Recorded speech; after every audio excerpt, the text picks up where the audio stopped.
Hi hello ನಮಸ್ತೆ welcome back to my YouTube channel. ಈ blouse cutting and stitching full video ಇದೆ. So ನಿಮಗೆ ಯಾರಿಗಾದರೂ ಇಂಟ್ರೆಸ್ಟ್ ಇದ್ದರೆ ಫುಲ್ ವಿಡಿಯೋನ ನೋಡಿ ತಿಳ್ಕೊಬೋದು. Let start.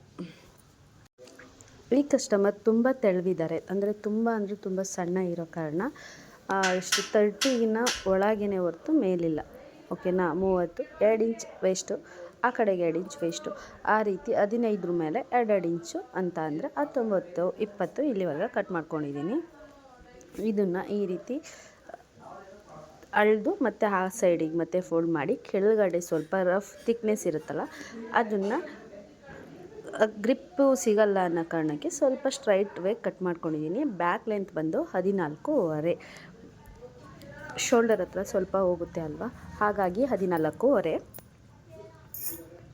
ಸೆಂಟರ್ಗೆ ಪಿನ್ ಹಾಕ್ತೀನಿ. ನೀವು ಅಷ್ಟೇ ಗುಂಡು ಪಿನ್ ಏನಾದರೂ ಹಾಕ್ಕೊಳ್ಳಿ. ಎಷ್ಟೇ ಅಳುಬ್ರಾದ್ರೂ ಹೊಸಬ್ರಾದ್ರೂ ಪಿನ್ ಆ್ಯಡ್ ಮಾಡಿದ್ರೆ ಅದು ಆ ಕಡೆ ಈ ಕಡೆ ಜರುಗೋ ಸಾಧ್ಯತೆ ಇರಲ್ಲ. ಸೊ ಹಾಗಾಗಿ ಪಿನ್ ಆ್ಯಡ್ ಮಾಡಿ, ಓಕೆನಾ. ಬೋಟ್ ನೆಕ್ ಆದರೆ ಫುಲ್ ಆಗಿದ್ದರೆ ಅವ್ರದ್ದು ಬಂದು ಶೋಲ್ಡರ್ 14-13.5 ಇತ್ತು. ನನಗೆ ಅವ್ರದ್ದು ಫುಲ್ ಲೆಂತ್ ಇಲ್ಲ, ಅಂದರೆ ಕ್ಲೋಸ್ ನೆಕ್ ಇಲ್ಲ. ಬೋಟ್ ನೆಕ್ ಥರ ಟ್ಯಾಗ್ ನೆಕ್ ಆಗಿರೋದ್ರಿಂದ ಮಾಮೂಲಿನೇ ತೊಗೋಬೋದು.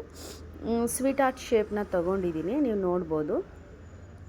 ಮೇಲ್ಗಡೆ ನಾನು 2.75-3 ಹತ್ರ ತೊಗೊಂಡಿದ್ದೀನಿ. ಕೆಳಗಡೆ ನಾನು 3.75-4 ಹತ್ರ ತೊಗೊಂಡಿದ್ದೀನಿ, ಅಂದರೆ ಕರು ಶೇಪ್ನ. ಇನ್ನು ನೀವು ಚೆಸ್ಟ್ ಹತ್ರ ನೋಡ್ಬೋದು 7.5ನ ತೊಗೊಂಡಿದ್ದೀನಿ, ಓಕೆನಾ. ಕಂಕಳೂ ಅಷ್ಟೇ 5 ಇಂಚು ಡೌನ್ ತೊಗೊಂಡಿದ್ದೀನಿ. ತುಂಬ ಸಣ್ಣ ಇರೋದ್ರಿಂದ ಜಾಸ್ತಿ ಏನು ಡೌನ್ ಬೇಡ ಅಂತ ಅನಿಸುತ್ತೆ. ಇದು ಪ್ರಿನ್ಸಸ್ ಕಟ್ ರೀತಿ ಬ್ಯಾಕ್ ಸಿಂಗಲ್ ಹುಕ್ ಅಷ್ಟೇ. ಬ್ಯಾಕಲ್ಲಿ ಟ್ಯಾಗು ಇದೆ, ನೀವು ನೋಡ್ಬೋದು. ನಾನು ಕಟಿಂಗ್ ಮಾಡ್ತಿರೋದು ಮತ್ತು ಪ್ರಿನ್ಸಸ್ ಕಟ್ ಎಷ್ಟು ಈಸಿಲಿ ಹೊಲಿಬೋದು ಅನ್ನೋದನ್ನ ನೀವು ತಿಳ್ಕೊಬೋದು ಬೇಕಂದರೆ.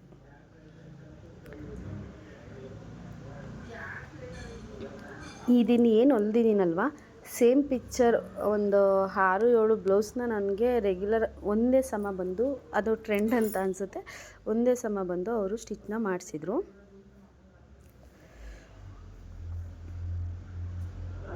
ನೋಡಿ, ಮೇಲ್ಗಡೆ ಎಷ್ಟಿರುತ್ತೆ ಅಷ್ಟೇ ಕೆಳಗಡೆ ಇರಲ್ಲ. ಬ್ರಾಡ್ ನಮಗೆ ಎಷ್ಟು ಬೇಕೋ ಅಷ್ಟನ್ನು ತೊಗೋಬೋದು. ಈಗ ನಾನು ಅಲ್ಲಿಗೆ ಒಂದು 10 ಇಂಚು ಡೀಪ್ ಅಂತ ಒಂದು ಲೆಕ್ಕನ ತಗೊಂಡು ಈ ರೀತಿ ಕೆಳಗಡೆ ಕರುನ ತಗೊಂಡಿದ್ದೀನಿ.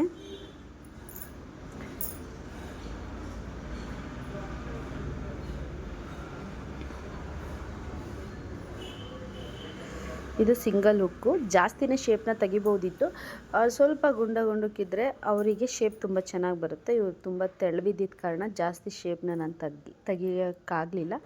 ಇನ್ನು ಬೇರೆಯವ್ರಿಗೆಲ್ಲ ಸ್ವಲ್ಪ ಜಾಸ್ತಿನೇ ಶೇಪ್ನ ತೆಗಿಬೋದು.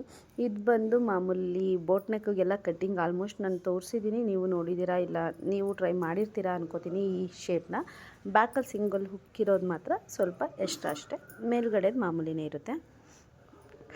ಅದರಲ್ಲೂ ನನಗೆ ಈ ಬ್ಲೌಸಲ್ಲಿ ಇಷ್ಟ ಆಗಿದೆ ಅಂತ ಅಂದರೆ ಟ್ಯಾಗ್ ಡಿಸೈನು.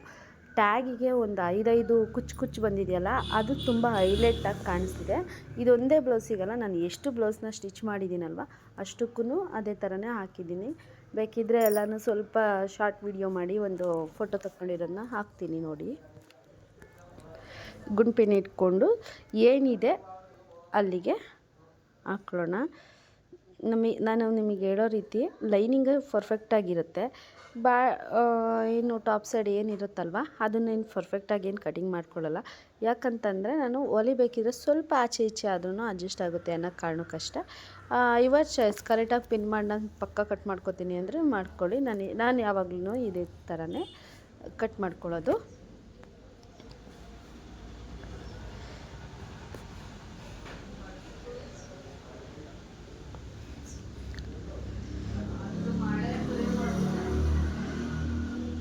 ಇದನ್ನು ನಾವು ಶೇಪಿಗೋಸ್ಕರ ಪಿನ್ ಹಾಕಿ ಕರೆಕ್ಟಾಗಿ ಕಟ್ ಮಾಡ್ಕೋಬೋದು. ಬ್ಯಾಕ್ ಶೇಪ್ ಎಲ್ಲ ಸ್ವಲ್ಪ ಕರೆಕ್ಟಾಗಿ ಬರಲಿ ಅಂತ. ಔಟ್ಸೈಡಲ್ಲೆಲ್ಲ ಡಮ್ಮಿ ಸ್ಟಿಚ್ ಹಾಕಿ ಕಟಿಂಗ್ ಮಾಡಿ ವೇಸ್ಟ್ನ ಹಾಕ್ಬೋದು.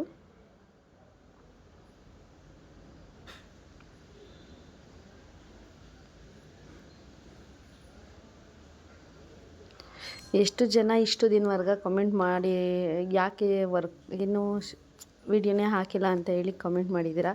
ಥ್ಯಾಂಕ್ ಯು ಸೋ ಮಚ್ ಎಲ್ರಿಗೂ.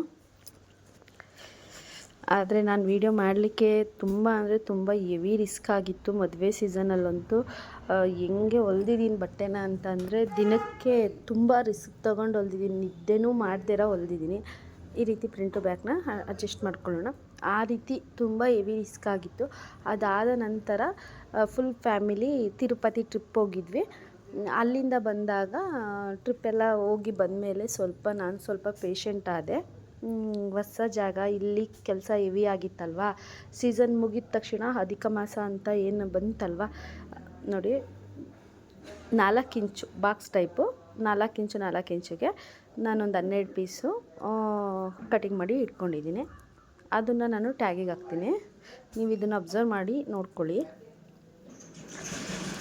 ಅಲ್ಲಿಗೆ ಬೇಕಾಗಿರೋದು ಇಷ್ಟೇ, ಇನ್ನೇನು ಜಾಸ್ತಿ ಏನೂ ಬೇಕಾಗಿಲ್ಲ. ಬನ್ನಿ ಸ್ಟಿಚ್ ಮಾಡಿ ಎಲ್ಲ ಕ್ಲಿಯರಾಗಿ ತೋರಿಸ್ತೀನಿ. ಮೇಲ್ಗಡೆ ಸ್ವೀಟ್ ಹಾರ್ಟ್ ಶೇಪ್ ಇದೆಯಲ್ಲ, ಒಂದೇ ಟೆನ್ಷನಲ್ಲಿ ಆ ಶೇಪಿಗೆ ಕರೆಕ್ಟಾಗಿ ಸ್ಟಿಚ್ ಮಾಡ್ಕೊಳ್ಳೋಣ.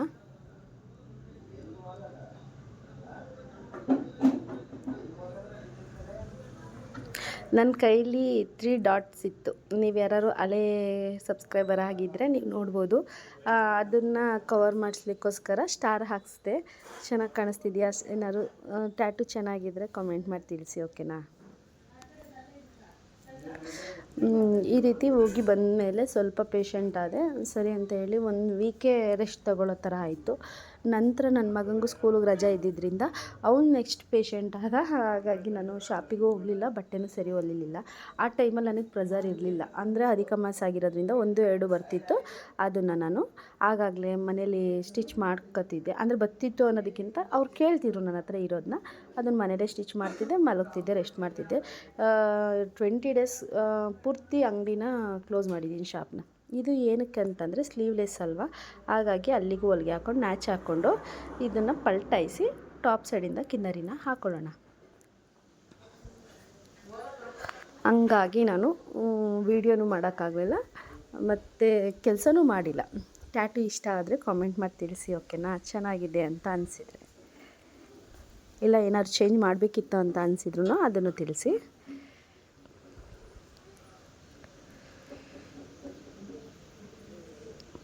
ಮೇಲ್ಗಡೆಯಿಂದ ಕಿನ್ನರಿ ಥರ ಹಾಕ್ಕೊಳ್ಳೋಣ. ಈ ರೀತಿ ರೆಡಿ ಮಾಡ್ಕೋಬೇಕು ಪ್ರಿನ್ಸಸ್ ಕಟ್ನ. ನಾನು ಶೇಪ್ನ ನಿಮಗೆ ತೋರಿಸ್ತಾ ಹೋಗಿದ್ದೀನಿ, ಅದನ್ನು ನೀವು ನೋಡ್ತಾ ಇದ್ದೀರಾ ಅಂತ ಅನ್ಕೋತೀನಿ.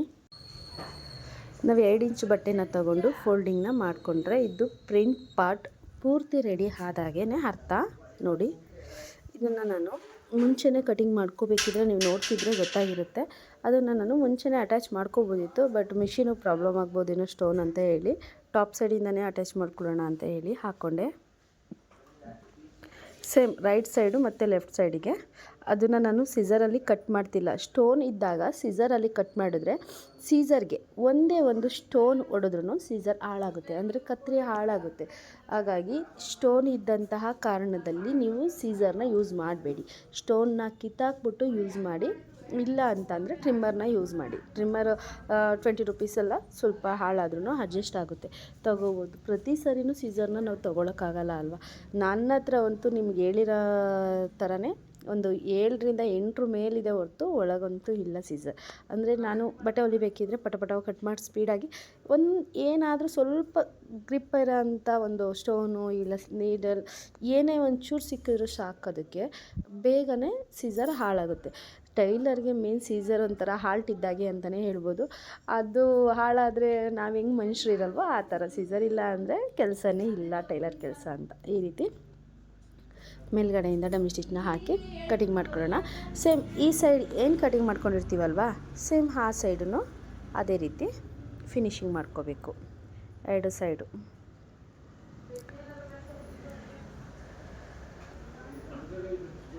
ನೋಡಿ ಈ ರೀತಿ ಆಗುತ್ತೆ. ನಾನು ಅಲ್ಲಿ ಮಾರ್ಕ್ ಹಾಕಿದ್ನಲ್ವ ಅಲ್ಲಿಗೆ ಬಂತು, ಆದ್ರೂ ಟೆಪ್ ಹಿಡಿದು ತೋರಿಸಿದ್ದೀನಿ. 3 ಸ್ಟಿಚ್ನ ನಾನು ಟೆನ್ಷನ್ ಪಕ್ಕ ಹಾಕ್ತೀನಿ, ಇನ್ನೊಂದು ಸ್ಟಿಚ್ನ ನಾನು ಸ್ವಲ್ಪ ದೂರ ಹಾಕ್ತೀನಿ. ನೀವು ನೋಡ್ಬೋದು. ಚೆಸ್ಟ್ ಮೆಜರ್ಮೆಂಟ್ ಬಂತು ಅವ್ರದ್ದು 30 ಇಲ್ಲ, ಸ್ವಲ್ಪ ಒಳಗೆ ಇದೆ 30. ಮತ್ತು ಬಾಡಿ ಮೆಜರ್ಮೆಂಟ್ ಬಂದು ಸೊಂಟದ ಮೆಜರ್ಮೆಂಟ್ ಬಂದು 26. ತುಂಬ ತೆಳುವಿದ್ದಾರೆ, ನೀವು ನೋಡ್ಬೋದು. ನಾವು 2 ಇಂಚು ಮತ್ತು ಅದಕ್ಕಿಂತ 1 ಇಂಚ್ ಜಾಸ್ತಿ 3 ಇಂಚು, ಅದಕ್ಕಿಂತ 1 ಇಂಚ್ ಜಾಸ್ತಿ 4 ಇಂಚು. ಈ ರೀತಿ ನಾವು ಇವನ್ನ 3, ದೊಡ್ಡವನ್ನ 2 ಕಟ್ ಮಾಡ್ಕೊಂಡಿದ್ದೀನಿ. ಈಗ ಇದಕ್ಕೆ ಈ ರೀತಿ ಎಲ್ಲನೂ ಅಟ್ಯಾಚ್ ಮಾಡ್ಕೊಳ್ಳೋಣ.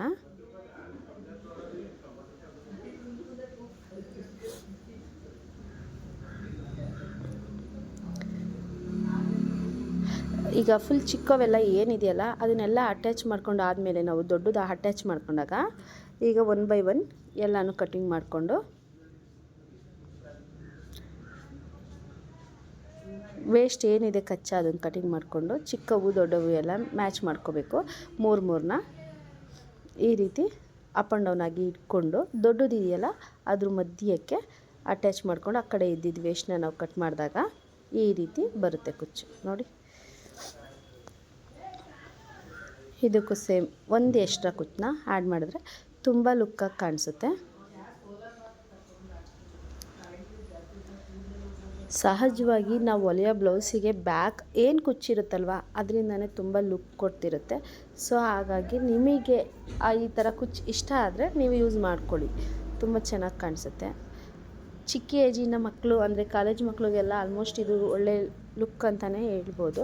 ತುಂಬ ಲಾಂಗ್ ದಾರ ಕೊಡೋದಕ್ಕಿಂತ ಸೆಂಟರ್ ಕ್ಲೋಸ್ ಟ್ಯಾಗ್ ಕೊಟ್ಟರೆ ಬೆಟರ್ ಅಂತ ಅಂದ್ಕೋತೀನಿ. ಈ ಥರ ಶೇಪ್ಗಳಿಗೆಲ್ಲ ಈಗ 1 ಮೀಟರ್ ಯೂಸ್ ಮಾಡ್ತೀವಲ್ವ, 1 ಮೀಟರ್ನ ಯೂಸ್ ಮಾಡಬೇಡಿ, ಅರ್ಧ ಮೀಟರ್ಗಿಂತ ಸ್ವಲ್ಪ ಜಾಸ್ತಿ ಯೂಸ್ ಮಾಡಿ. ಈ ರೀತಿ ಇದ್ದಾಗ ಸೆಂಟರಲ್ಲೇ ಆ ಟ್ಯಾಗು ಕೂರುತ್ತೆ, ಅಂದರೆ ಕುಚ್ಚು ಏನಿರುತ್ತಲ್ವ ಬಟ್ಟೆದು ಆ ಥರ ಕೂರುತ್ತೆ.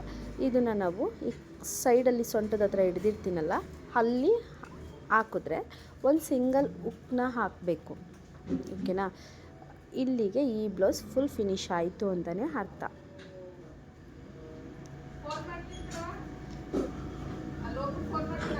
ನನ್ನ ವಿಡಿಯೋಗೆ ಯಾರ್ಯಾರು ಕಾದಿದ್ರಿ, ನಿಮ್ಮ ಎಕ್ಸ್ಪೆಕ್ಟೇಷನ್ ಥರ ಸ್ವಲ್ಪ ವಿಡಿಯೋನ ನಾನು ತರ್ತಿದ್ದೀನಿ ಅಂತಿದ್ರೆ ಈ ರೀತಿ ಎಕ್ಸ್ಟ್ರಾ ರಿಂಗ್ನ ನಾನು ಸ್ವಲ್ಪ ಒಂದೇ ಹುಕ್ಕಾಗಿರೋದ್ರಿಂದ ಸ್ವಲ್ಪ ಗ್ರಿಪ್ಪಾಗಿ ಹಾಕಬೇಕಾಗುತ್ತೆ. ಸೊ ಅದೇ ರೀತಿಯೇ ಗ್ರಿಪ್ಪಾಗಿ ಹಾಕಿದ್ದೀನಿ. ನಿಮಗೆಲ್ಲರಿಗೂ ಯಾರಿಗೆ ನನ್ನ ವೀಡಿಯೋ ಇಷ್ಟ ಆಯಿತು ಪ್ಲೀಸ್ ಲೈಕ್ ಕೊಟ್ಟು ಸಬ್ಸ್ಕ್ರೈಬ್ ಆಗಿ. ಸಬ್ಸ್ಕ್ರೈಬ್ ಆಗದಿರೋ ನೋಡ್ತಿರೋರು ಸಬ್ಸ್ಕ್ರೈಬ್ ಆಗಿರೋರಿಗೆ ತುಂಬ ಹೃದಯದ ಧನ್ಯವಾದಗಳು. ಕಮೆಂಟ್ ಮಾಡಿ ತಿಳಿಸಿರೋರಿಗೂ ಅಷ್ಟೇ ತುಂಬ ಹೃದಯದ ಧನ್ಯವಾದಗಳು.